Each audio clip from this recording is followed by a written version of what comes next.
Agay. Naglalambing ang aming Bruno. Ha?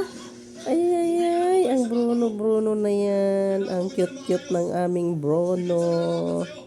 Ayan guys, nagpahinga muna ako sa aming upuan guys. Nakaupo ako. Ayan, sumampa naman si Bruno. Bruno Mars. Brunong cute Bruno. Ayun naman yung isa guys, si Bea. Ando naman siya sa tiyan ng asawa ko tumungtong. Ay, pasaway talaga tong mga alaga natin guys. Ayan, napakabait ni Bruno. Himos liya ka kay Bruno ba?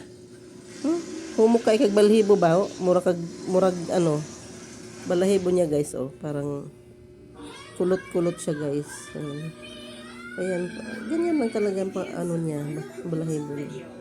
Tapos Lego, ayan, kahit hindi namin sinusuklayan, ganyan talaga siya. Ayan, tingnan ang ganda ng grano ng kanyang balahibo. Ayan, ang lambot-lambot, parang kumot na ano ba, parang kutsyon, ano yun, napakalambot, sarap tipuin, oh. Tapos makapal. Tapos yung taingan naman ni Bruno, may medyo kulay itim naman dito sa dulo. Ganyan ang kulay ng kanyang tainga.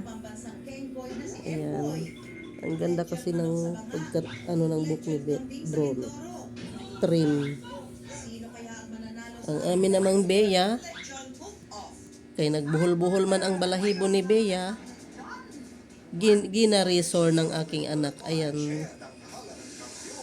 Medyo mahaba-haba na nga yan guys na balahibo. Ayan, ang mga malalambing na mga alaga. Ang mga cute na mga alaga, nakakatuwa.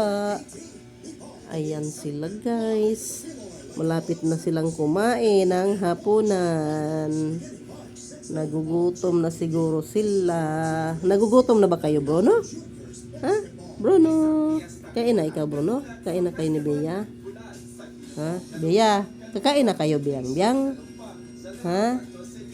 Kain na ba kayo? Ayan na guys. Thank you guys for watching my video. Dahil pakakainin ko na tong dalawang ito. Dahil gutom na sila. Himayan ko muna sila ng ulam. Bruno, hanap ka na muna, Be.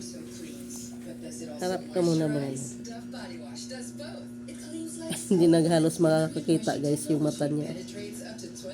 Natatabunan ng kanyang balahibo.